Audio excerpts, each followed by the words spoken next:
لیکن اللہ نے کہا میں تمہیں آزمانا چاہتا ہوں۔ ایک جملہ لکھیے کہ آزمائش ہمیشہ من پسند چیز پہ آتی ہے۔ آپ جس بچے کے بارے میں بہت سینسٹیو ہوتی ہیں نا، اللہ رحم کرے اسی بچے کی آزمائش آ جائے گی زندگی میں۔ اللہ نہ کرے کسی کے اکلوتے بچے پہ آزمائش ہے۔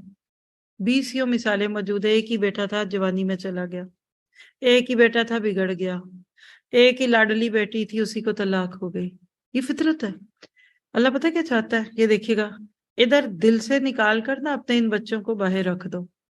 دل اللہ کی جگہ ہے، اللہ سے محبت کی۔ آپ انسانوں میں کسی رشتے کو، مثلا کسی کو اپنے شوہر سے بڑی محبت ہوتی ہے، شوہر اس کا ویک پوائنٹ ہے، میں ان کو ناراض نہیں کر سکتی اس لیے جو کہتے ہیں میں وہ کروں گی۔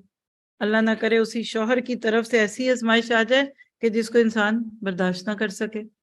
آپ کے میرے لیے اللہ کی رضا کو پانے کے کام کیا ہے؟ اللہ سے ڈر کے رہنا ہے، اللہ کا پیغام دوسروں تک پہنچانا ہے، حدوں سے تجاوز نہیں کرنا، اور ناپاک چیزوں پہ دل نہ بڑھے، دل نہ جائے، یعنی آپ کو وہ چیز اچھی ہی نہ لگے جو پاک نہیں ہے۔ اللہ تعالیٰ کی نافرمانی سے ڈرنا ہے اور گناہوں کے کفارے ادا کرنا ہے۔ اللہ تعالیٰ ہماری نسلوں کو بھی اس پہ ڈال دے۔ کوئی چیز حرام ہے اور آپ اس پہ لگے رہیں، کوئی چیز جس پہ اللہ ناراض ہے اور وہ آپ کی زندگی میں رہے، یہ نہیں ہو سکتا۔ آپ دیکھیے کہ مومن کے لیے اللہ کی ناراضگی ناقابل برداشت ہوتی ہے۔